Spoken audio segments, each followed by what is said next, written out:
The show where anything goes. Motivation, mindset, recovery, philosophy, and life. We become who we are through what we experience. We all have a story, and this is My Backstory with Josh Boyer.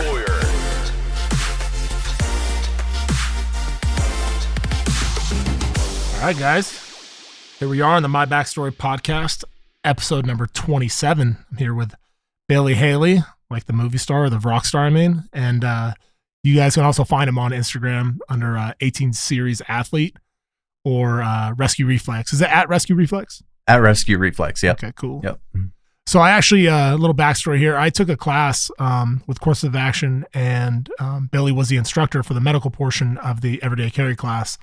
And I mean, honestly, that was the best class I've taken in a really, really long time. The medical stuff that we learned in the course of 2 days was more, I mean, I was in EMT school for 4 months or whatever it was. It's like, I didn't learn even half of the shit that I learned in that class, like in 4 months of EMT training. So, I mean, it was just EMT basic. I wasn't a paramedic or anything, but EMT, O2 and transport, right? Yeah, for sure. Dude, like transporting bedwetters and stuff. But anyway, so that's how I met Billy, and I really want him to share his story from his upbringing and joining the Army and what he's up to now, what he's doing. And so I'm going to hand it over to Billy and let him share his backstory with you. So go ahead and take it away, brother. Thanks. I appreciate it.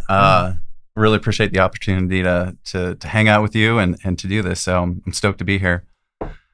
So my backstory starts way back, back to where, pretty much from birth through childhood and on from there, in that I was really sick as a kid. The boy in the bubble doing the plastic tent, like that was me, and I think I had a pretty tremendous effect on me in that, it's a weird life, especially at that age where so many children are feeling human touch, and their moms are holding them and their dads are there and whatever. And so, yeah, my mom was there, and certainly my dad was too. But the nurses, my attention came from nurses, you know what I mean? And that attention was usually bad, not because they were bad people, because, I had to get poked and prodded and stuff like that. So that definitely affected who I am today for sure. Actually, in a positive way though, in the long run. But not for a long time, not until I started to mature. It actually worked against me all throughout adolescence, angry kid and stuff. But what was wrong? Like what sickness did you have? So I was apparently allergic to everything but oxygen. Some autoimmune dysfunctions going on. My lungs were just like horrible, so constant pneumonia, constant being sick. That's why I was in the plastic tent, that it was O2 and that's it. Otherwise, he's going to have some kind of infection, so probably in my pulmonary, in my lungs. And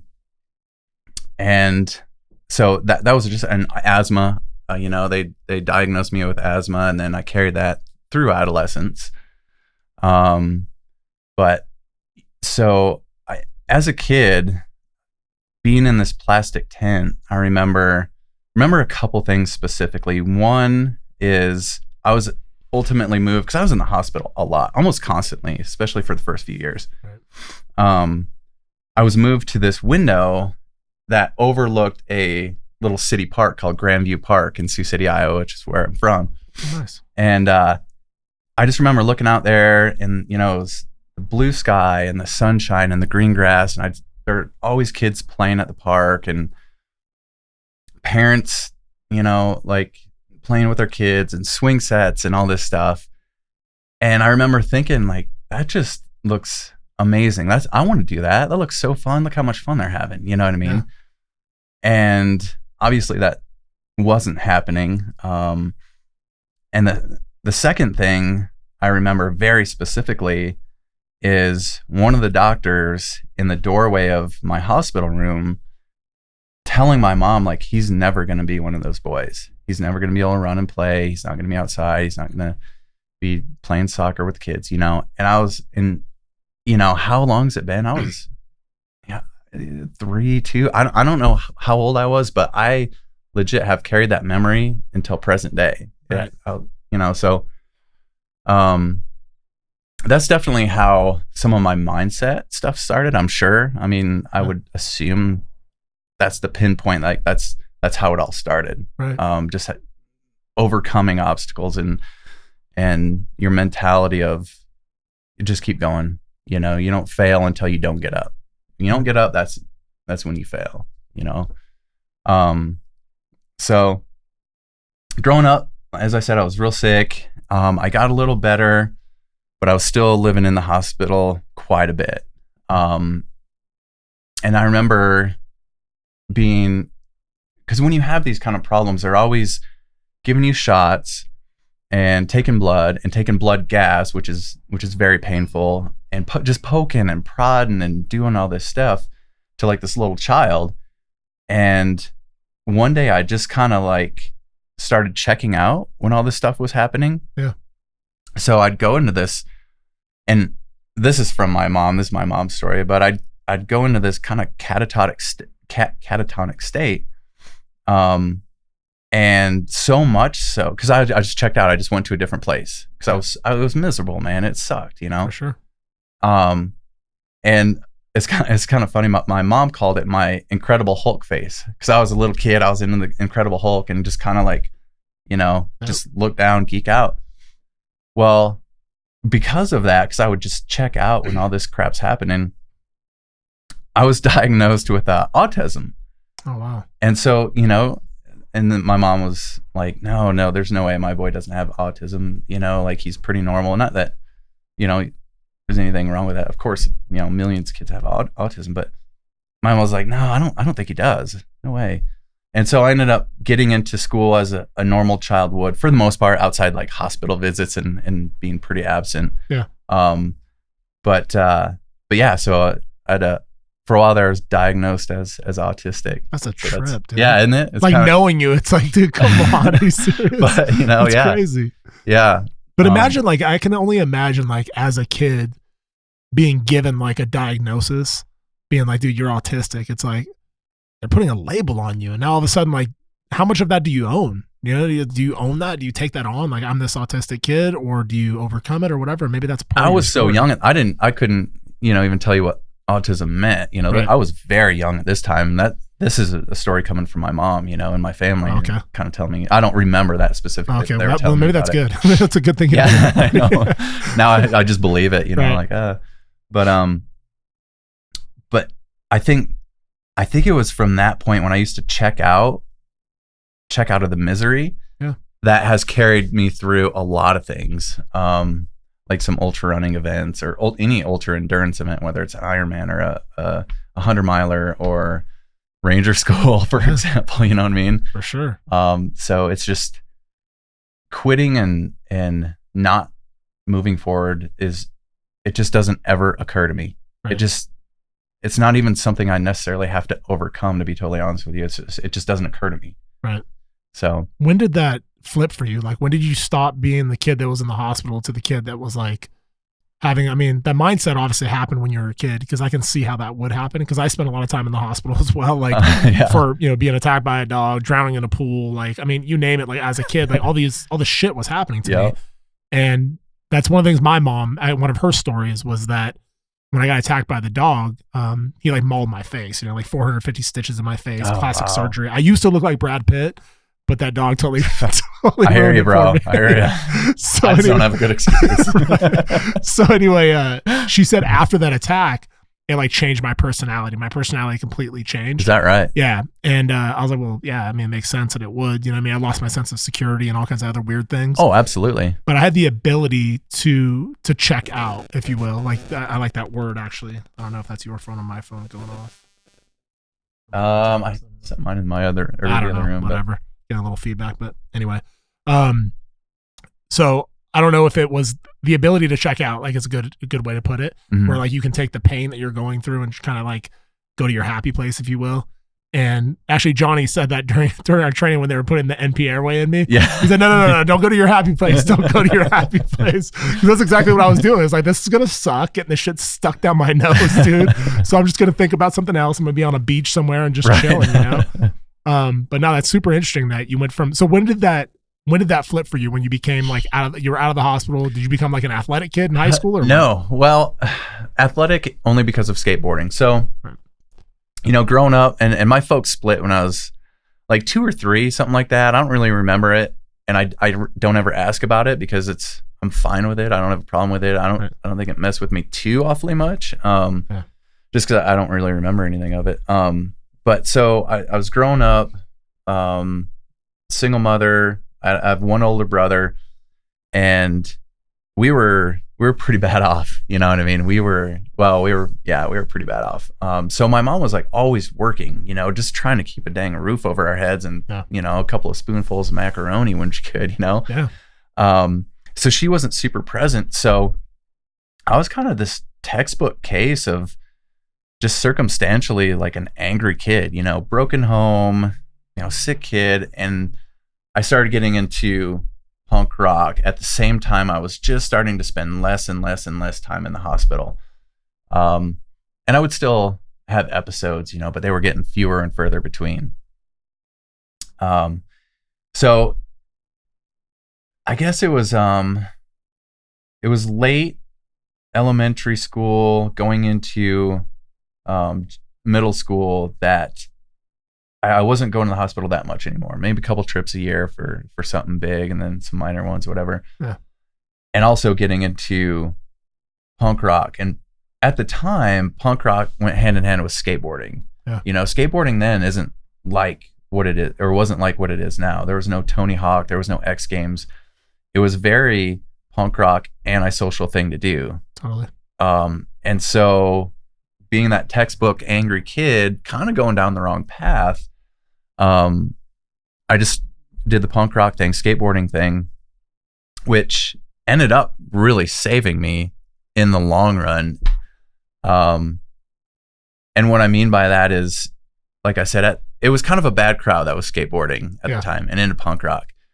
And a lot of my friends that got me into skateboarding, they were older. I was hanging out with older dudes, right? And they kind of went on and went down the path, that kind of shady path of like drugs and, you name it, whatever kind of drugs, meth or whatever it was at the time. Yeah. But I fell so much in love with skateboarding that I easily could have went there, but I was like, no, I want to go skate. You know what I mean? Yeah. Like, I don't want to, why do you want to sit and smoke weed or do whatever they did? I actually don't know what it was, but I know they definitely went down that path. Yeah. So it actually saved me in a lot of ways because I was still kind of, that low income hood rat, and all this, but it's all I wanted to do, and ended up progressing to a level to where I actually got some help from, some different people in the skateboarding world and community. And it just kept, I thrived in that, all I wanted, learn a new trick, and so awesome. Yeah, that's. And my buddies were skaters and I tried to take up skateboarding. Didn't have I only had the coordination for it. I was fearless. I would do whatever, but I just wasn't, I don't know. I just stuck to sports instead. I just stuck to football.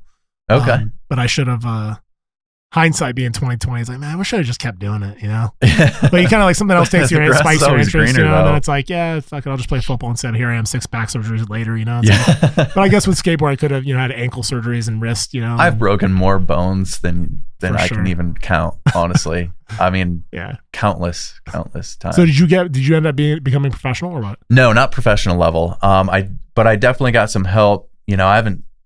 Well, now it's a little different, but I wasn't spending my own money on anything as far as skateboarding. I was just getting all the product and Spitfire wheels or whatever they were. Yeah, absolutely. Spitfire and all those classics. But and then we'd travel and do demos and go do contests and this and that. So I was introduced to kind of a wild life too at an early age. Just with that, it was kind of wild. It was crazy. You know what I mean? I'm not gonna go so far as say it was like, Kiss in the 70s rock star life, but or Guns N' Roses, but it was that on a lower level. It was crazy. You had people that just wanted to hang out with you because you were like a good skateboarder. Oh, for sure. It was interesting. Yeah, for sure. Because I think it's a talent. It's kind of like you see guys that would play guitar or whatever. They're super musically inclined. It's like everyone wants to hang out with them because it's like, wow, you can play the guitar? You know what I mean? Or, wow, you're a skateboarder? That's gnarly. You know, That was pretty cool. Yeah, I used to love watching my buddies like skateboard, you know, do busting kick flips and doing all kinds of crazy shit. I'm like, dude, how did you do that? It's insane. Oh, I love it. I'll do it until I can't, until I physically can't do So it anymore. rad. So what point did you decide like, hey, I need to do something different. I'm gonna join the military? Oh man, that was way later. So yeah, went through high school. In fact, graduated high school late because I was just so into skateboarding and absorbed in that lifestyle, and I didn't really care about school. I didn't take it seriously. I got horrible grades. I wasn't paying attention. I didn't care.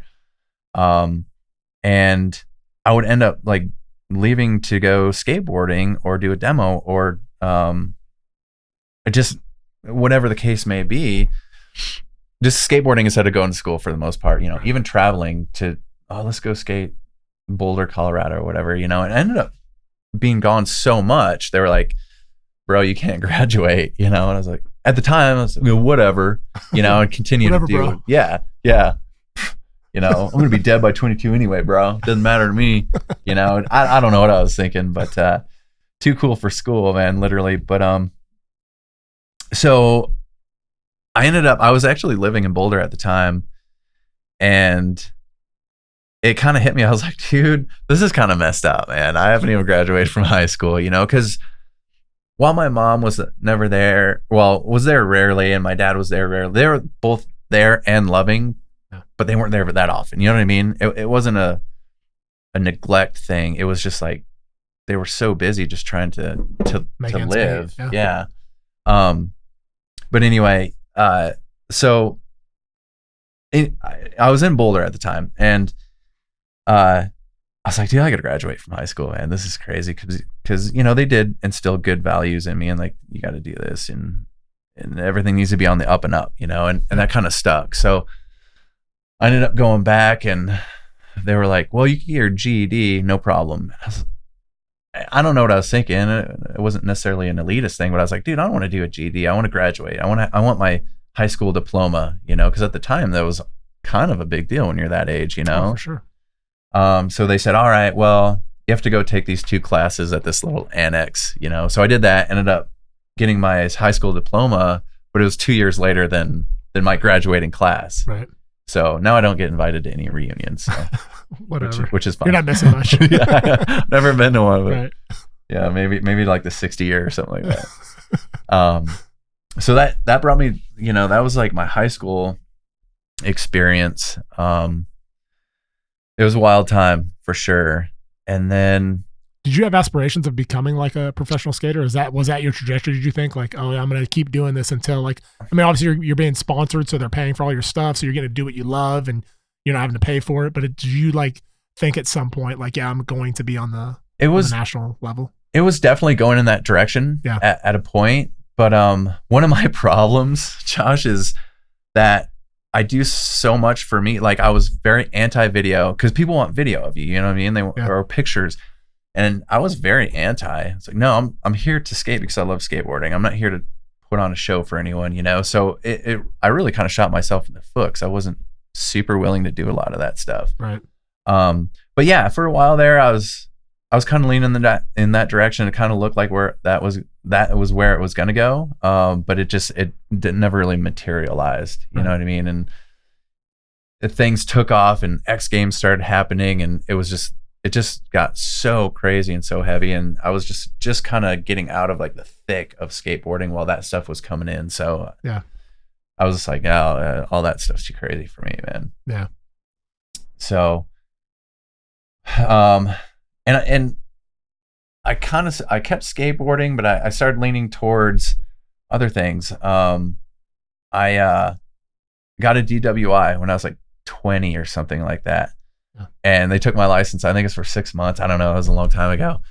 And so I bought a bicycle, right? Because I had to get to work, and ended up meeting some cyclists that do what's called RAGBRAI, and that's a bicycle ride across Iowa. It's like about 500 miles in the summer. It's just like a party on wheels. So I started doing RAGBRAI with these guys because it was fun. It was like party, and I was riding my bike all the time anyway. And I started really enjoying cycling. And then when I was on Ragbri, you know, there'd be these dudes on these, you know, $5,000 bikes. And I'm sitting there with my little mountain bike with slicks on it with, you know, 200 pounds of my tent and gear and everything. Cause we carried all our own stuff. Right. And we're passing those guys. And it just kind of hit me one day. I'm like, I think I'm kind of fast. You know what I mean? And then that kind of just spurred like, I think I might do a race. Yeah. Ended up doing really well in the race, and that kind of took off, and I had a great time doing it. So I started really getting into cycling like big time. Yeah. And like it's like Lance Armstrong type cycling or what? Yeah. Yep. Okay. At the time it was all road cycling. Wow. Lance was just, you know, the pinnacle, like just chase him, do what he does, you know. What that was my newest thing, you know. Not that skateboarding got replaced, but that cycling was my jam now. Yeah. And, you know, I was so naive too at that time, you know, like borrowing stuff from old road cyclist buddies that's probably from like 1990. And I'm just rocking it thinking I'm like, you know, some cool guy, but got big into cycling so much so that I was kind of chasing sponsorship with that now. Because that's kind of my personality. I want more. I want more, and I want to be the best at whatever I'm doing. Which is kind of shifted nowadays. Now I just want to be pretty good at everything instead of being like, whatever I'm doing, I want to be the best at, if that makes sense. Yeah, for sure. So anyway, a friend of mine was moving to New Mexico, and he was like, oh, the cycling scene there is huge. You're never going to be anything in the Midwest. So okay, let's move to New Mexico, and did. And then New Mexico, being in the Western states, mountain biking was huge. Yeah. Started like transitioning from road cycling, which I was big into mountain biking, and then doing really well at that. So much so that, you know, got on a grassroots team from a big company and had, you know, some more free stuff from some, you know, great companies like, you know, Oakley and Trek and clothing companies and stuff like that.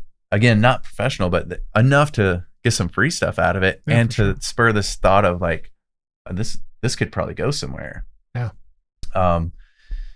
And live that life for several years. You know, cycling was everything, and you know, got to a point to where I was starting, for whatever reason, I kind of got to a point where, all right, I can try and go pro, which may happen, may not. But then even if I do, in 4 years, I'm right back to where I am now. And somehow I got this wild hair of like, well, maybe I should go to college, you know? Yeah. And so ended up, you know, that was a huge crossroads for me. Yeah. At the time, that was a big decision, you know, stay in New Mexico and keep cycling and see what happens, and just go. How do you become professional or something like that? Is it like you have to qualify through certain races? So yeah, you have to, it's kind of like a resume.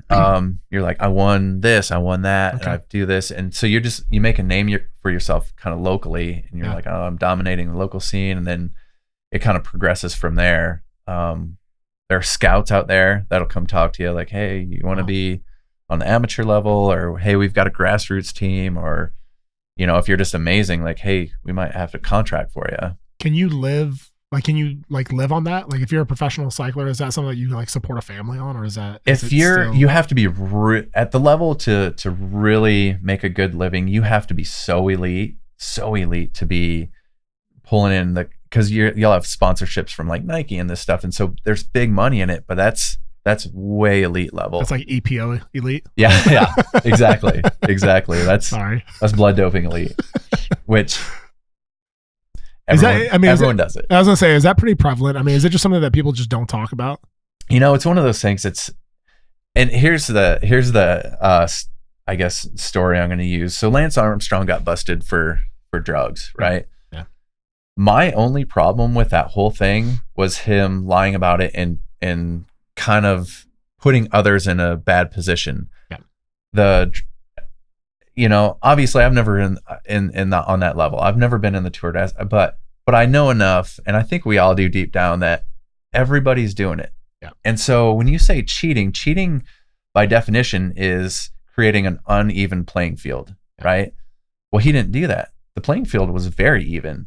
Yeah. He put in the work, and he was that talented of a cyclist. He wasn't doing anything different as far as blood doping than anyone else was, or probably still is in that world. You know what I mean? So yeah, it's there. It's crazy to me though that it's like one of those things that's like they think it's bad for the sport, so we don't want to talk about doping in the sport. And it's like, if everyone's doing it, why is it bad? It's like, to me, it's like human optimization. You know, it's like, it's not really that big of a deal. You know, they're not hurting anybody. It's true. I mean, I'm kind of torn. Like, I still see it. Like, everyone's doing it. So like, if you don't do it, you're going to lose. Right. So you want to be competitive.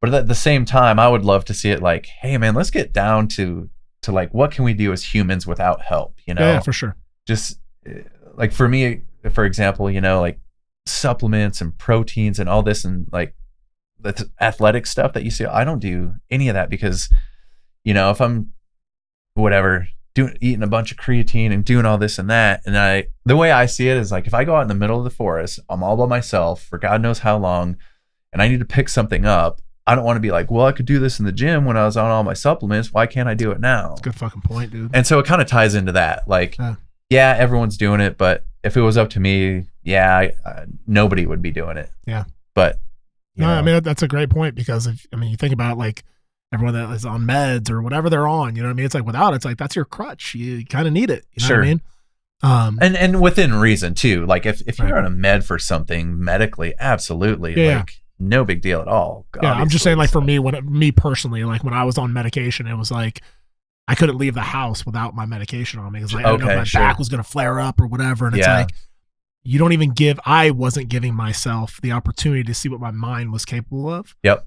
And so that was the whole flip for me, was this last back surgery was like, okay, I'll see what I'm made of. I'm going to do this whole fucking recovery without any pills whatsoever. Like none. Yeah. I'll do the pills they give me in the hospital. And then after that, I'm done. And that's why I think that's why that was the biggest push for me to do it, was to see, like, number one, what I was capable of. And because I didn't want to rely anymore on stuff to like get me by. Yep. I hear you. And I just wanted to just pure grit and water. I love it. And I've read that about you, and I'm somewhat familiar with your backstory as well. And that's why I have such a tremendous amount of respect for you as well. And I think we have so much in common like that. So it's awesome, man. Like, for sure. That's impressive. Thanks, man. Very impressive. So when did you, like, from cycling, at what point, like, how old are you at this point when you decided to go to college, when you hit that fork in the road? Oh, that must have been like 23-ish, something like that, I suppose.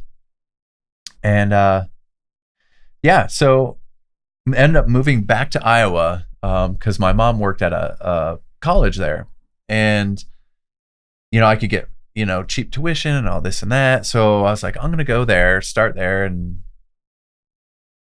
I guess see what happens. And I ended up doing really well. First time in my life, excuse me, that I've ever done well in school. But it's because I wanted to be there. It's because that's where my focus was. Right.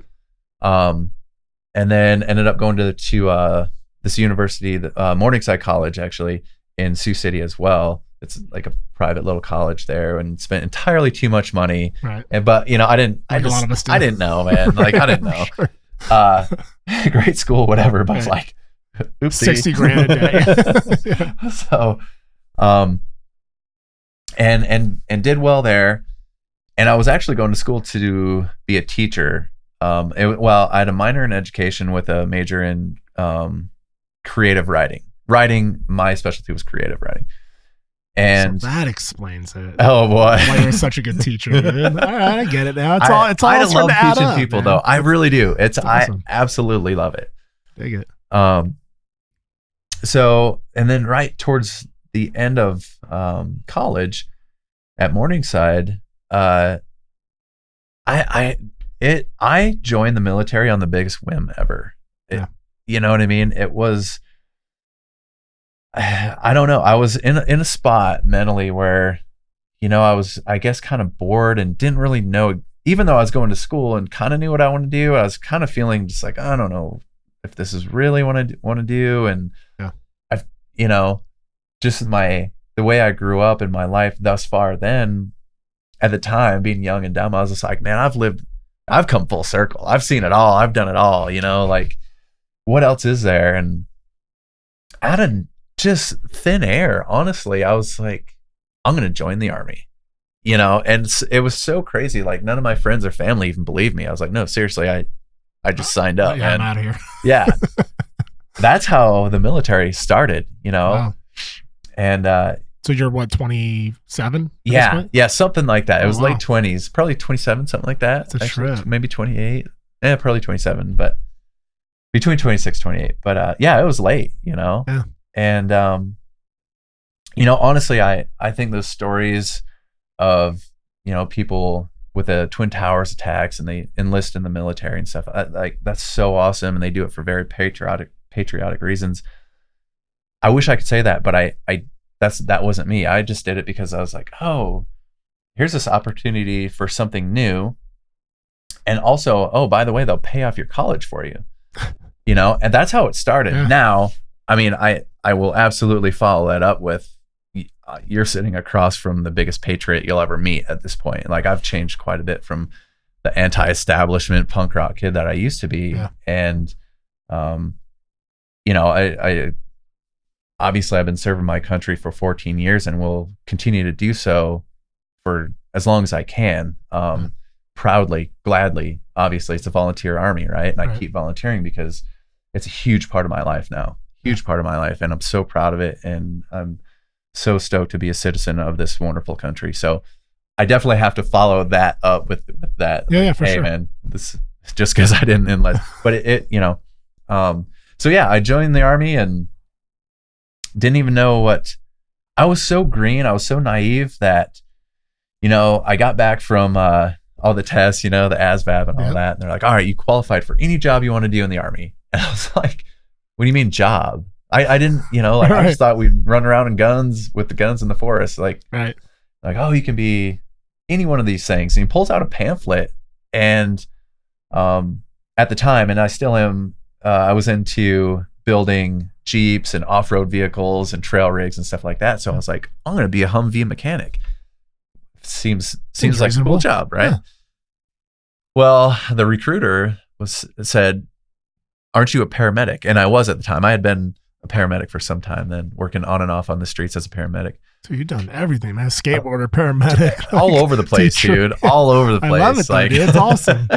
Yeah, it's kind of crazy, but definitely all over the place. But I mean, makes you well-rounded, I guess. Yeah, absolutely. But he said, yeah, you're a paramedic, right? Yep, sure am. He's like, why don't you be a medic? That would, you wouldn't have to go to AIT, which is the second part. Like after basic training, you go to your specific training. You wouldn't even have to do that. And I was like, oh, okay, sure, let's do that. And of course that wasn't true. I had to do everything everyone else did. That's a recruiter talking, right? But so that's how the Army started, and that's how my Army medic life started. Just as a 68 whiskey combat medic. Conventional Army. And so what is that job, if you don't mind me asking, because I don't know. Sure. If you're 16, would you say 16 whiskey is that 68 whiskey? Yep. That's like a regular, just the standard Army's combat medic. Yep. Okay. All right. So you're getting deployed with infantry and just with whoever? Or? Yeah, exactly. You can be with a cav, you can be with infantry, you can be anywhere as a medic. Okay. It just depends on who you end up getting assigned to. Do you have the same training as an 18 Delta, or is it the same training that you go through, or completely different? Not even. Okay. Not even close. Not even close. And combat medics are great. I'm super proud of my conventional 68 whiskey heritage. Right. But it's not anywhere near the level of an 18 Delta or a Ranger. Because you guys do like proctology exams and stuff. As why is that everyone's go-to? Why every time? I just read Johnny kept saying it, so I was like, I had to say it right. No, that's everyone's go-to every time, like 100%. It's hilarious. But, I had to. Sorry. Wait, how old are you? 37. All right, 3 years. Hit me up. All right, you're gonna need it. All right, for sure, dude. I'll go to you. I trust you, man. So it's all good, dude. It's all good. I've got a gentle touch. Fine. Thanks, dude. So just not heavy-handed, dude. So we're good. I saw you looking down at my hands. Yeah, I was like, what size are those fingers? So then, so you go out of the conventional Army, and what point do you go like and say, hey, I'm going to go to become a Green Beret? Because I don't really know how that whole process works. Is it something that you put in for? Is it something that they selected you for? Or how did that work? A little of both. So like my entire life, I just worked my way through. Ended up loving the Army. Like, I don't know if it was the structure or the fact that there's always a challenge. Yeah. Always. So there's always a next level. You know, there's always another school you can go to learn all these cool things. And so I just thrived in that environment. I, shot through the ranks and was just, because I loved it, not because I was special, just because I happened to be good at it. Because, if you love something, you're going to be good at it. Absolutely. So ended up deploying almost immediately after I got out of AIT, and met some special operations medics. And I was like, oh, these guys are pretty cool. But it was so early on, I didn't really know anything. Yeah. And got back, Army career, just whatever, kept going. Well, I had gone to Fort Benning, Georgia for an Army school called Aerosol. It's like, helicopter stuff, whatever. And kind of learned about Ranger School. You should go to Ranger School and all this. So long, like without all these details and making it a long story, I ended up going to Ranger School and then working at Fort Benning at the aid station, so we'd treat like Ranger School students in the aid station and all this and that. So that's kind of how that whole thing started, like the Ranger side of things, going kind of not necessarily the full on jumping over, but like, hey, I kind of like this Ranger thing. These guys are. So you were tabbed or you were scrolled? Tabbed. Okay. Yep. Tabbed. And ended up, and at the time they're like, you're going to be, the command was like, you're going to be an RI, which is a Ranger instructor, so you'll be out there with the students.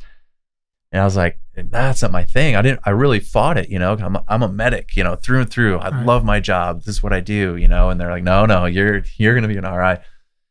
And it was a losing battle for me, but so to speak, just in the nick of time, I ended up deploying. Right. So in retrospect, I really wish I would have gone to be an RI for a little while. It had just been a good experience. Yeah. But ended up deploying. And on that deployment, I ended up working with an 18 Delta quite a bit. And my impression of this guy, his name's Danny, he's gone on to even bigger and better things, in some elite outfits. Right. But I saw this medic that was so far beyond a medic. He was more knowledgeable, and take this with a grain of salt here, but he was more knowledgeable seemingly than any MD I'd ever met. More like better with the patients than any other PA I've ever met. More knowledge, he was so impressive, and he was just super cool guy and laid back to boot. So I was honestly like, I want to be like that guy. Who is this? This dude's so rad, Yeah.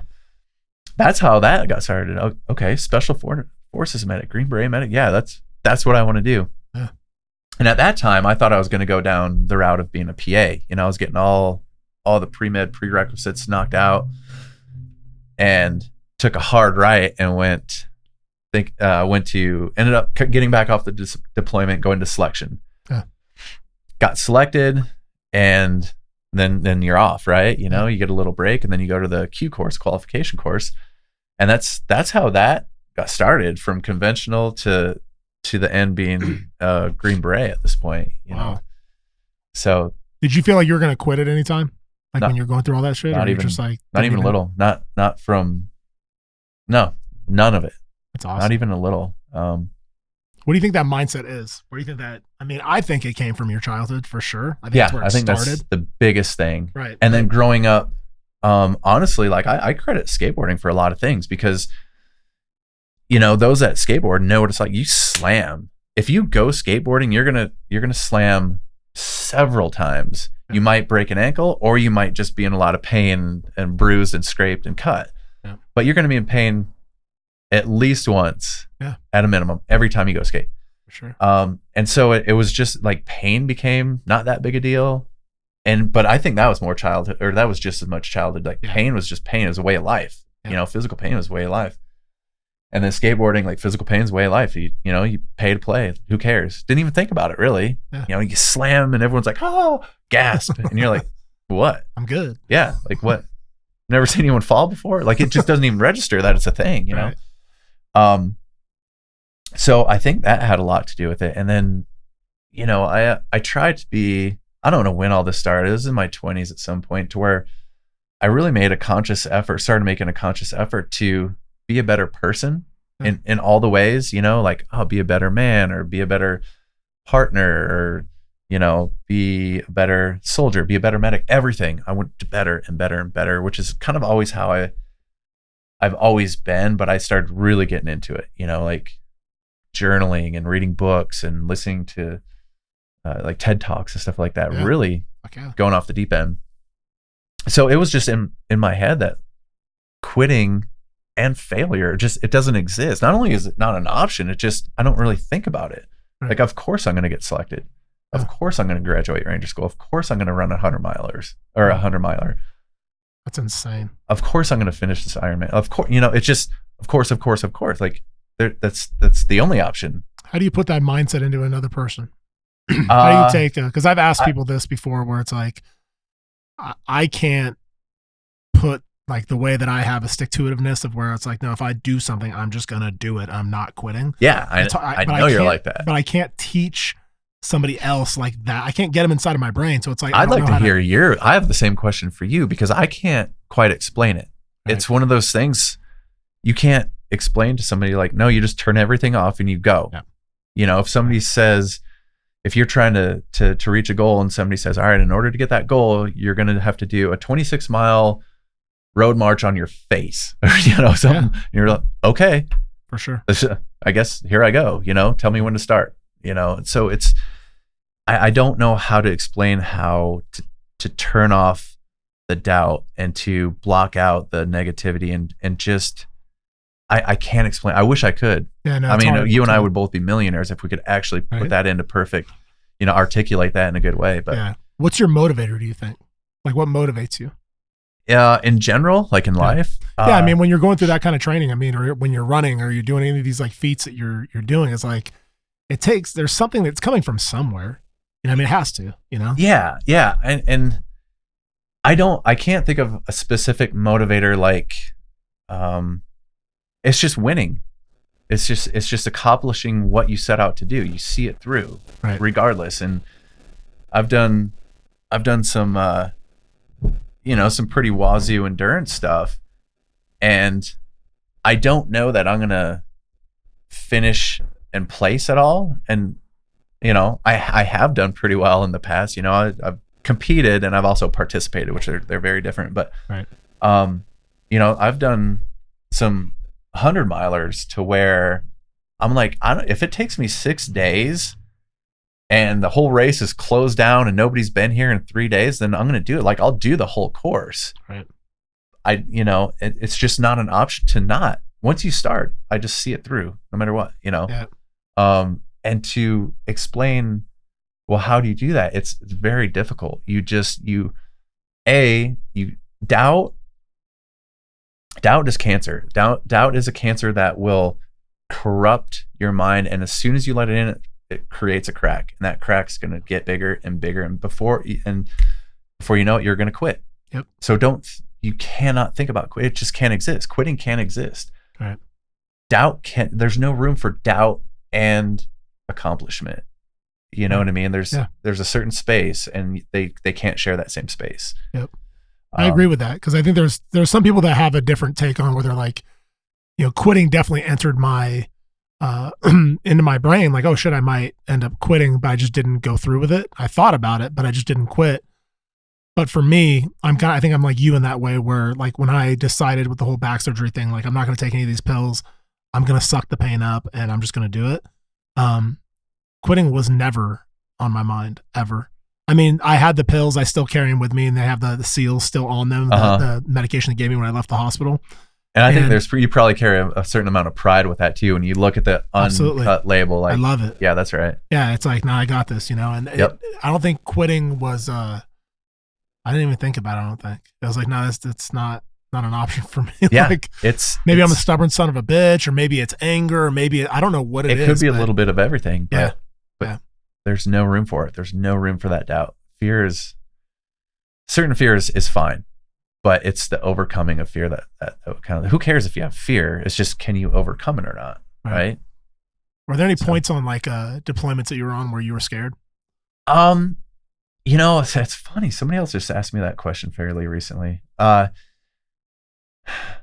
Yes, I think the easy answer is yes, but it's such a different environment, when the things are very active and there might be some crazy stuff going on. Like you kind of don't have time for it, and you don't think about it. You just do what has to be done, which I think kind of ties into life itself, right? Like there's always distractions. There are always going to be things that throw you off the rails, but you just have to focus on what you're doing. You have to. Overseas, I can say I've never felt like, oh my God, this is where I die. Right. Never felt like that. Fear comes and goes, but it's. Do you think it was because of your training or because of your mindset, where you're like, I'm trained enough to know that I can take care of myself, like I'm good to go? Both, for sure. Training, absolutely. Mindset, absolutely. So yeah, I don't know if it's 50-50 or what the ratio is, but both for sure. Yeah, absolutely. I asked my buddy, who was was tier 1 operator or whatever, and I asked him, I said, hey man, are you scared of dying when you're downrange, especially? And he was like, no. I was like, what? You're not scared to die? He's like, no. I was like, how do you do that, man? He's like, I just learned to fear something else.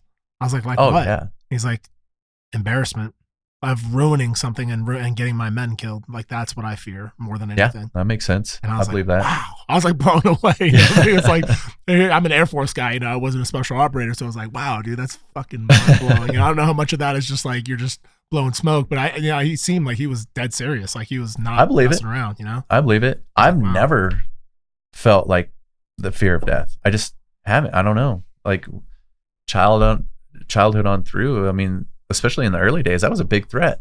Yeah. There were days where, for all intents and purposes, I died a little bit. My mom would get home. I wasn't breathing. I was blue. God knows how long I wasn't. And she'd rush me to the hospital and they'd bring me back. That happened on several occasions.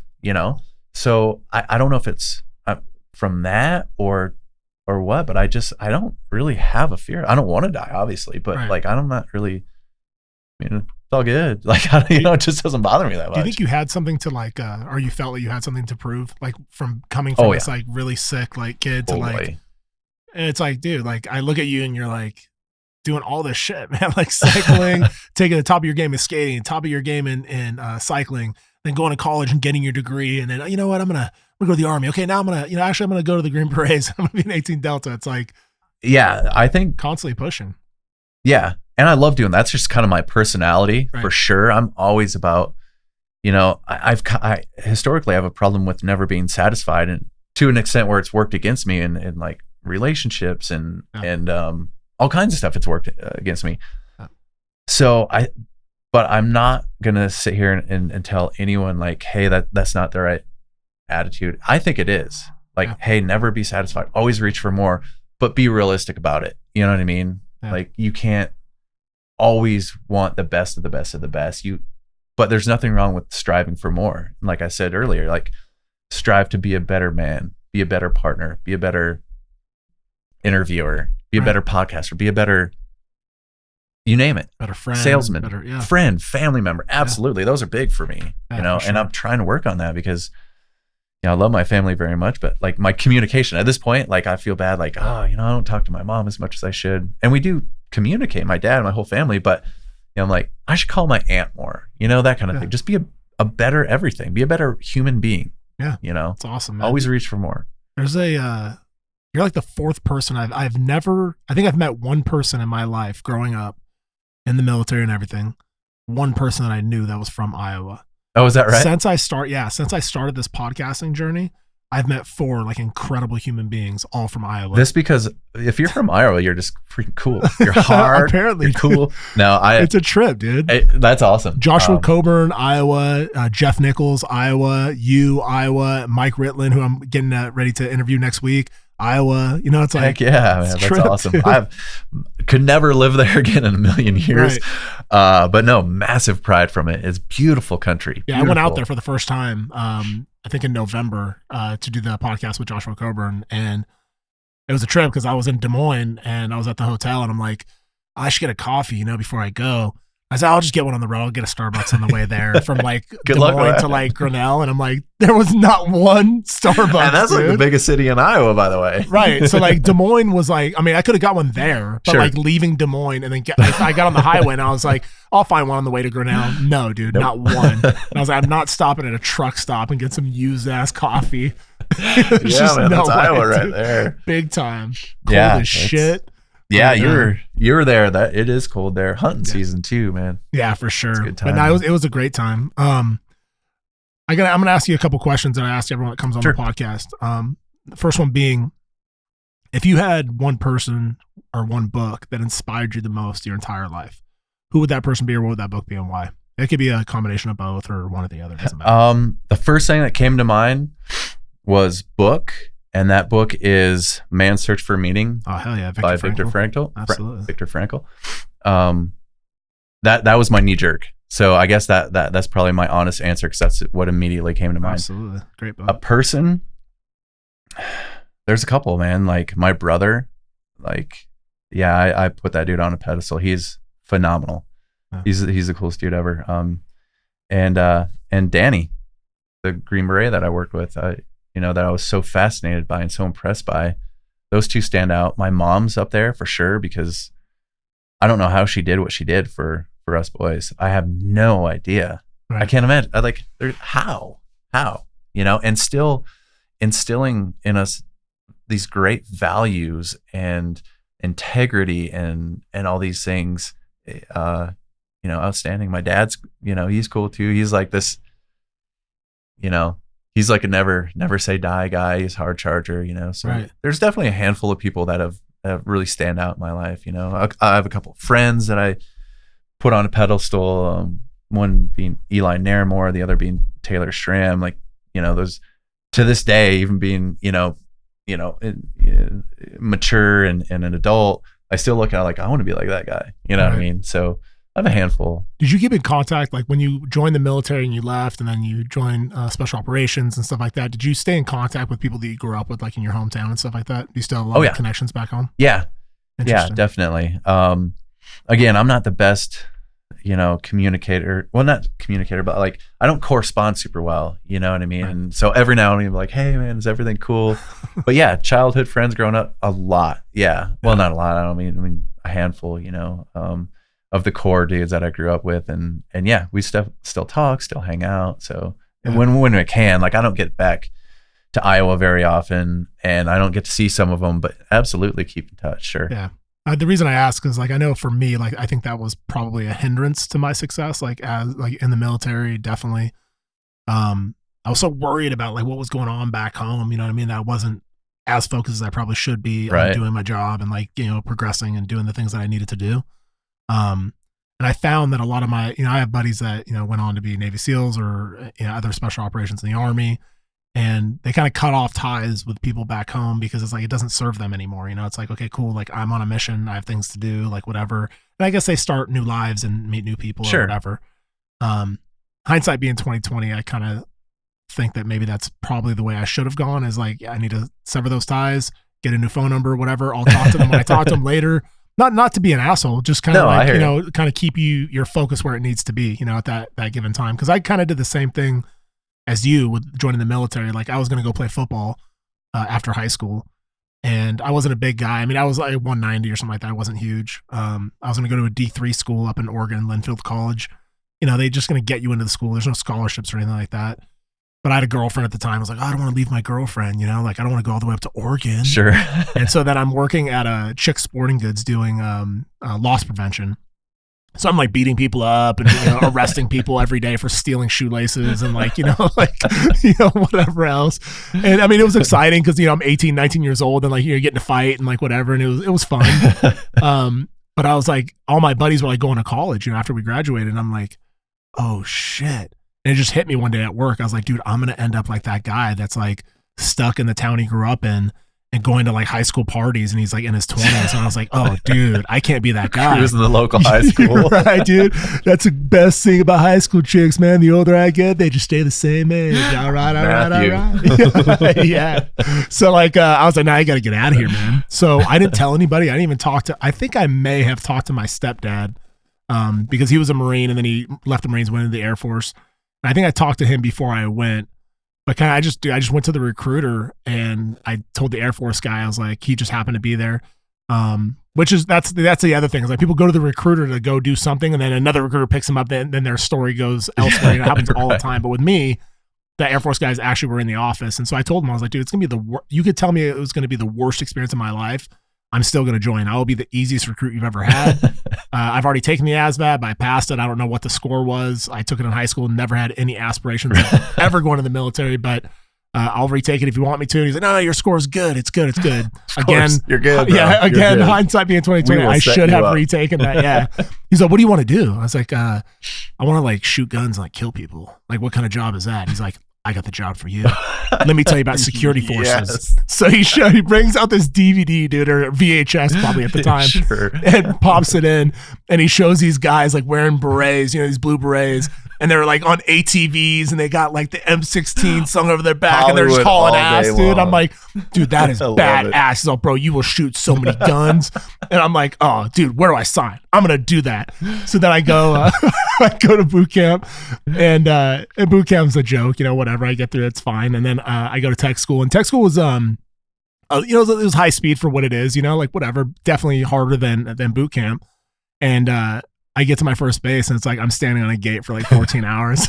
Like, dude, this is bullshit. This is not what I signed up for. And then you just fast forward from the recruiter to that. It's just like right. Blink, blink. Yeah. Wait a minute. Seriously. What just happened? Got him. Yeah. So I mean, definitely, and I think so many people have those stories. You know what I mean? But like, yeah, hindsight being 2020, I think I should have probably retaken that ASVAB, because I think it would have opened. I was a smart kid, and like I would have, right. A linguist or air traffic controller or something that I could have used on the outside a little bit better. Cause I knew when I got out, I could have been a cop, but I didn't want to. I tested with a bunch of departments, passed all of their tests, was in backgrounds and this and that. And then one day I was like, I can't do this. Really? I was like, I don't want to do it. And the catalyst for that was I was testing for Glendale Police Department. Passed the written, I believe I passed the oral. Maybe it was the written and then you do the physical. I was in the best shape of my life.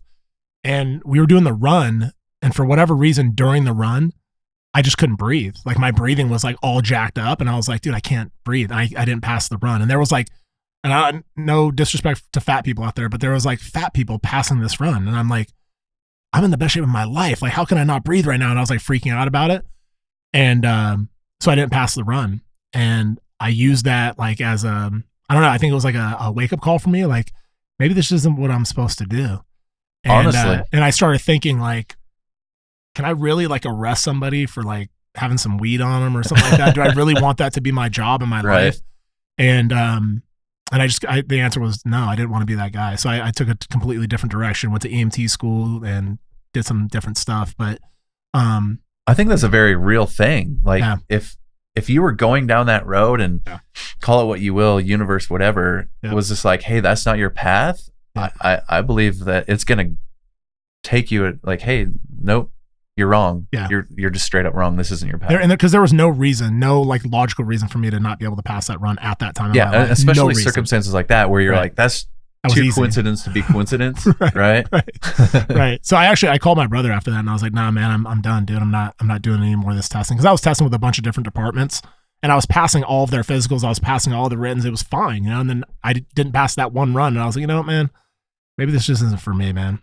And then when you look at like where your life turns out, like 6 back surgeries later, it's like, dude, I could have been on with the department, like in a firefight. Who knows? You know what I mean? My back gives out or whatever. It's like, well, thank God that I didn't end up down that road. You know what I mean? And I see buddies that are cops now. It's like always worried about their jobs, because it's like if you get into a shooting or whatever, it's like you got internal affairs, you got all these things, all these people watching all the time. It's like you can't even do your job anymore. So I know my heart goes out to a lot of those law enforcement out there. I mean, they have to deal with a whole lot of stuff that I got to hand it to them, man. Like a lot of respect there, because that would be hard for a lot of reasons. Probably the hardest job in the world, in my opinion. It right could now. be. Yeah, it's up there for it's sure. Definitely up there for sure. Yeah.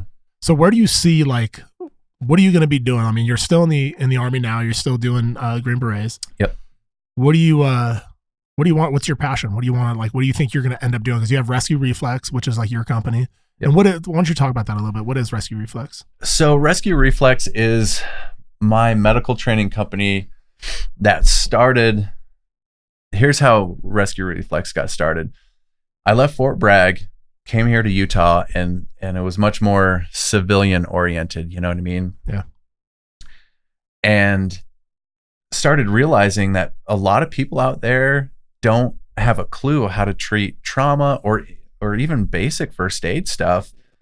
And, the preparedness just was, almost non-existent with a lot of people. And, I was like, how do you not know this? How do you not know how to do first aid or trauma treatment, or even, what to do in like situational awareness things, right, or even survival stuff, like all that. I'm like, because I was in this little bubble, like, oh, everybody knows that. Well, they don't. Almost nobody does. Right. And so that's what started the whole thing. I was, and unfortunately, the state of the planet is, there's a shooting every other week now. There's no safe place, a church, a mall, a theater, yep, a concert, you name it. Like, there's no safe place. A yoga studio a few months back, like, there's no safe place, right? Yep.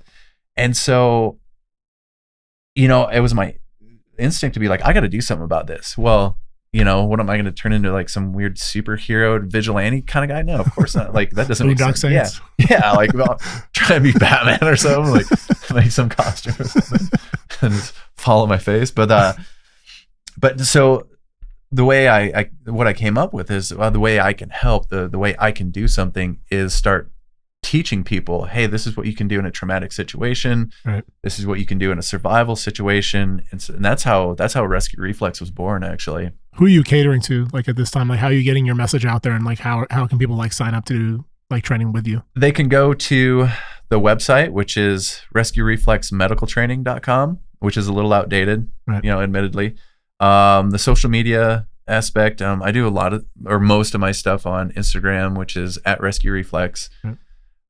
And DM me, email me, any one of those platforms. So do you like put classes together for people? Like, if I had a group of guys like in Southern California or whatever, and we wanted to do a class, maybe with Jason or something like that, and we signed up about, like, how many people does it take? Like, if we had 15 people that want to take a class with you, like, would you have a curriculum that you put together and like have it all like dialed in, or how does that work? Absolutely. And I definitely do custom classes too. Like, right, if the construction worker is like, hey, I want to treat the 10 top injuries I see at the work site. All right, let's do a class on that, and I'll tell you how to treat all those, or teach everyone how to treat those, because save those guys money in the long run with like workers' comp and all that. Yeah. Also, let's say Jason or anyone, like, hey, we want tactical stuff and tactical medicine stuff. I can do that. I can do anything anyone wants. I could put together anything very easily, and I enjoy doing that. But I also have set classes to where it's a TCCC base, which is Tactical Combat Casualty Care, which is the military and certainly special operations standard. Teach that class, and it's cut and dried. This is the class. This is what you will learn. That's pretty common. So, it's like the class you did. Yeah. That's real close to, hey, this is cut and dried. This is what we're going to learn. This is what you're going to walk away with at the end of the day. These skills and this knowledge. And then I also do canine first aid, because as an 18 nice. Delta, we do a lot of vet medicine too, for a lot of reasons. Working dogs, livestock for the local indigenous people, and so yeah, anything from totally custom to these set trauma medicine classes. Good shit. And then, of course, I got all my, American Heart Association instructor. So like CPR, BLS, all that stuff. I'm an instructor for those too. So one of the classes that I want to take, I don't know, maybe you can do it for me or whatever, and we can get a couple of families that want to do it. But yes, is a class where I want to know how to set my house up to where it's I have the tactical advantage, if that makes sense. Oh yeah. And the reason that I'm it sounds kind of like silly, but to me, like to other people listening, are probably like, dude, this guy's a fucking weirdo. But like when I was a kid, my stepdad, yeah. So my stepdad used to always tell me like the best time to get somebody right is when they're sleeping, because it's, you know, it's an element of surprise and shit like that. And I was a kid, so like it stuck with me. So now as an adult, I have kids and I have a family to protect and make sure they're okay. And like you said, there's shootings in yoga studios and, you know, in movie theaters and here and there. And it's like, you're not safe anywhere. You need to be prepared, like not to the point of like paranoia, but to the point of like just being prepared. And so like, for me, it's like, where do I have my gun situated throughout my house? You know what I mean? So I can always have a gun accessible where I'm not like actually carrying one on me in the house, but where I can get to one very quickly. Where are my fire extinguishers in the house? Where are my ladders? Because we have a 2-story house. So it's like, where are the ladders in the house to get down? You know, I have the ladder, I have the, you know, the fire extinguishers and stuff like that. But it's like having like a contingency plan for my family. So we all communicate and we know what happens if this ever happens, you know? Absolutely. Yeah. I'm a huge fan of that. And I mean, I can walk you through that anytime, you know, just hit me up. But I think that's super important, is especially if you have a family and children, like, hey, this is where the ladder is. This is how we deploy it. We're going to practice this. You know, you don't have to do it, you know, even quarterly, just so people know, hey, this is where the go bag is. If for whatever reason, again, not paranoia, like Armageddon prepper, but like, hey, this is our go bag. If we have to cruise out of here for whatever reason, this is where it is. This is what's in it. And, you know, maybe each kid has their own go bag. Each adult has their own go bag. Fire extinguishers, like you said, weapons.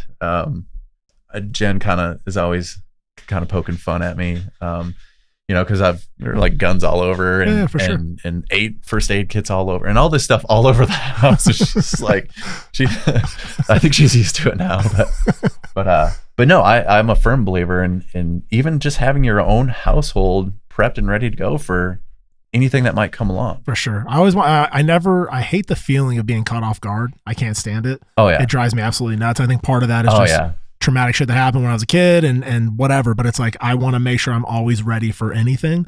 But I also want to live. I was trying to ask this question in the class. I don't know if it came across right, but it was like, I don't want to be paranoid, but at the same time, I want to be ready. You know what I mean? And try to find that balance of being like, I want to be zen. I want to be chill and mellow and just be comfortable in my own castle. And you totally can be. Right. It's you don't have to be that doomsday, you know, you don't have to be, but there's nothing wrong with being prepared on every level. Like, hey, I know how to survive at least a little bit in the woods. And I do have my house set up in a way that's safe for my family and myself. And I do know what to look for, at least to a certain extent, when I take my, you know, wife or kids out to the theater or the restaurant, or, you know, and all these situational awareness things, you know, I think it's very important, but you don't have to be, you know, paranoid. You don't have to be the doomsday guy. You don't have to be like, oh, active shooter any second now, here it comes. You know? For sure. Well, my alarm went off in the house one night, and I'm like, I had just gone to the range. I think I had just taken a class with Johnny, and then the next, like, I don't know, a week later, I went to the range with my buddy. So I'm kind of amped up a little bit. Just got back from the range, and you know, actually after I go to the range, I'm usually zenned out because you're like in the zone for a little bit. So I go to bed and I hear like this crash downstairs, and then my alarm goes off, and it's loud as fuck. Oh man! So I'm like, boom! I grab my gun. It's right on my nightstand. I grab it, and I'm like, okay. I have my oldest boy sleeps downstairs because his room's downstairs, but all the other kids and my wife are upstairs. Okay. Luckily, he was with his mom that day, and he wasn't downstairs. So it's like, okay, my whole family's upstairs. So what do? I'm not going to run downstairs. I don't know what's down there. You know? So it's like, So I was like, I'll just post up at the top of the stairs and, you know, take a, you know, defensive fighting position if I can, and wait and see if I see something. But I learned a lot from that, because I was like, number one, it's like the alarm pad is fucking downstairs, dude. So I'm like, so it's like going off, and I can't like stop it, you know? And so my wife's like calling the cops, you know, because I don't know if there's someone in my home at this point. You know? Apparently there is, seemingly. Yeah. So I'm like, oh shit. And so she calls the cops, and they're like, you know, tell him to leave his gun upstairs. I was like, you tell them I am not leaving my gun upstairs. There is no way. Yeah, I don't know. No. I'm not doing it, you know, like I'll come outside, whatever. So, you know, I have the, you know, the camera in front of the house. So you see me open the door, I look out, and I put my gun down, and I go outside, you know, leave my gun in the house and go outside. turns out there was a sensor on the ceiling that fell. That's the sound that I heard. So the intruder was a sensor. Set off oh man. But that's the kind of stuff that makes you think like, right. Wait a minute, like what if that was somebody? Would I know what to do? Yep. So that's what got my brain like really thinking, because I was like, dude, luckily it wasn't an actual person in my home trying to harm my family. But I felt like my response to it was good. Like I was like, all right, cool. Like I'm at the top of the stairs, I'm ready to go. Like all locked and loaded, we're good. But I was like, dude, is that the best strategy though? Should I have gone downstairs? Because you go down my stairs, it's like there's two ways you can go when you go down the stairs. I'm like, how do you sweep it around? I'm one person, I don't know. There's multiple, so just shit like that. In the civilian world, you don't have to get all SF and start clearing rooms because call the cops and let them do it. Right. But you can post up and make sure everybody's safe. Absolutely. Right. So, but yeah, you were at least prepared enough to where you didn't like, I don't know what to do, like that. Right. The worst position anyone can be in, and the worst question a person can ask himself in any situation is like, what do I do? Right. That's a bad feeling, man. Yeah, absolutely. I'm gonna ask you another question that I ask everyone that comes on here. If you had one lesson that you learned in your life, the biggest lesson that you could like impart on anybody, whether it be a new person coming in the military, a new person just coming up in life, whatever, a kid, whatever, what was that lesson and why? Like what lesson would you want to impart on somebody and why? I can sum that up in a word, and that's gratitude. Absolutely. And everything from waking up in the morning and expressing gratitude, like, cause you don't know, like anything can happen at any time. You don't have to be in a combat zone for anything bad to happen. You can walk outside and get smoked by a bus. You can choke on a crust of pizza crust, anything can happen. So gratitude of life, of the things that you have, and focusing on the good, I think is the one thing I would say, hey, work on this. If you want to work on one thing, work on your appreciation of life and the things that you get to do and what you have, and not so much focus on what you don't have and the negativity, or, you have great friends, but somehow you're focusing on, these people like, oh, I think they're talking bad about me. They're going to say that thing anyway, so don't try and impress anyone. Don't try and, so just gratitude for what you have, and the life that you lead. Yeah, for sure. I think that's huge because there's so much negativity in the world and it's so easy to get wrapped up in it. You know what I mean? It's too easy. It's too easy. And it's like when you just stay in your own zone, stay in your lane, and come from a place of gratitude. That's kind of like, that was probably when I was struggling the hardest with my anxiety, like, panic attacks and anxiety. And I didn't know what the fuck was happening to me. I was like, dude, what's wrong with me? Like you're just fucking bugging out and you can't explain it. It's like, it's invisible. So you can't really explain like what's happening.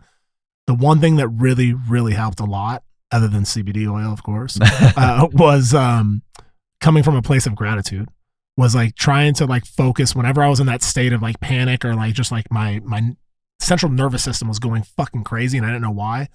I would just tap into like the things I was grateful for. And it's very hard to be like in a panic state when you're focused on gratitude, if that makes any sense. Cause there's yeah, totally. There's people that get so stuck and like their life sucks and like they're in a downward spiral. But if you stay in that spiral, I mean, it's not gonna end well, No, bad things will ensue every single time, for sure. And like you said, if you just stay, and we're talking like, of course we can. It's easier said than done. Absolutely, but that's what we do, right? We try man. to the best of our ability, and there's no way we're gonna do it every day. Right. No way. But if you stay in that, you won't have to. You won't have as big a battle with things like doubt and anxiety and fear and all this, because you're just in a better place. Your mindset is in a better place than going down that rabbit hole of the what ifs, and being so concerned with safety of my feelings, safety of what other people are saying about me, safety, just gratitude, if you just like you said, you stay in that and you'll be all right. For sure. How do you balance, and the last question I'm going to ask you is, how do you personally balance like your life as far as like you're a special forces operator, dude? Like you've seen probably the worst shitholes in the world. And it's like, and you've put your life's been in danger, I'm sure, numerous times. And it's like, how do you balance that to coming home? I mean, you're like one of the chillest guys I've ever met. And it's like, you're here, you're just chill, mellow, whatever. And then you go back to this like operator mentality. It's like, how do you balance the two of those? I don't know if it's from I think a few things tie into that. I think, you know, as far as like traumatic and seeing Wazoo stuff, I was a paramedic starting back in like the late 90s, you know, like 98, 99, something like that. So my first like crazy trauma, it was all on the civilian side. It was all in the streets of America. You know what I mean? Right. So that helped, you know, being exposed to, you know, pretty crazy situations in a different environment. Yeah. So that played in, I think, you know, I don't know. I've been in the service now for 14 plus years, and, you know, conventional side was, you know, crazy. Special operations side's been crazy, but like, have you lost like buddies, like downrange? Yeah. But I think the two for me are very separate. Wow. You know, going to work, you know, particularly overseas, is very different than here. Right. You know. So do you think that's like in compartmentalizing, like where it's like, okay, cool, for like sure. This is my box, and I'm over here, and now I'm gonna take out this box, and I'm over open here. the war box. And But So- yeah, it's definitely compartmentalized for sure. Would you tell that to like a new soldier? Like, what would be your like advice to them in order to like be able to function in real life and still be a good operator and function there? That's tricky, because I think that everyone needs to walk their own path. They need to have their own experience. Yeah. You know, I guess some generic advice, you know, just take everything with a grain of salt. Try and keep in a good state of mind. But I believe everyone has to have their own experience. You know what I mean? Right. You know, you see some of the kids, I call them kids, but some of the younger guys coming up and, you know, maybe haven't deployed before, and like, yeah, get some. And I appreciate that. It puts a smile on my face, and I'm, you know, I can get behind it. Right. But at some point they're going to be like, yeah, I got some, and it wasn't that cool, or it wasn't what I thought it was going to be. You know, it's exciting. It can be good things too, you know, but you just let them have their experience, you know what I mean? For sure. And if they're having a hard time, yeah, definitely be there for them and offer advice and stuff like that. But initially I like to have people have their own experience. Oh yeah, man, I like that. So lastly, what's the best way for people to connect with you? I would say the best way is probably DM through either the Rescue Reflex on Instagram or the 18 Series Athlete on Instagram. Those are probably the best two. Obviously, you can go through the Rescue Reflex website, rescuereflexmedicaltraining.com. Can they buy bags there, like the one that I bought? Can they buy you can't. They're not on the website. Okay. But funny you should mention that. I'm about to do a post on some IFACs that I've put together, a few different kinds, because we're deploying here come spring, and I just kind of want to get them all sold. Right. And if there's anything I can do to promote that for you, please, I'm more than willing to whatever. Throw it up on my page too. Sure. Like whatever. I mean, I obviously bought one of the bags. I believe in it, and I carry it with me everywhere I go. It's not here with me, like here in Salt Lake City, but it's at home. You know. What are you doing, man? Dude, I'm slipping. Did we just not talk about being prepared? Dude, but I knew I was meeting you, so I was like, I'm in good hands. I'm okay. It's all good. No, seriously, bro, I appreciate you coming on. Absolutely. I was super excited to do this podcast. It's an honor. Yeah, for sure, brother. So if there's anything, like I said, anything that I can do to help you, you know, promote your business or whatever, I'm more than willing. And if you're ever in California, please feel free to reach out. Oh, you know I will. And let's do another class together, man. I'd love to do that. If you put a class together, man, I'll definitely be signing up. So. Absolutely. And one thing I want to throw out there real quick, my white space or my free time between now and when we deploy is just about non-existent. So I am having a hard time trying to find any time to get a class in, which is driving me nuts because I love it and I know other people need it. Right. So I'll do one every chance I get, but rest assured, you know, keep the spirit alive. Just hang in there for me. I'll be back in fall after the deployment, and I'm going to pick up right where I left off, probably more so. You know, I'm really going to put a lot more effort into it. Not that I don't now. It's just that I'm so tied up with all this train up for work and the deployment and all this stuff that I'm up to my ears, you know? Yeah. So. Well, thanks again, brother. Yeah. Thank you. Doing it like again. I said, it's an honor. All right, man. Later. Cool. Thank you for listening to My Backstory. Stay motivated and stay connected off the show, follow at my_backstory_ to be a part of the journey to recovery and to see where your story goes. Or visit us online at hereismybackstory.com.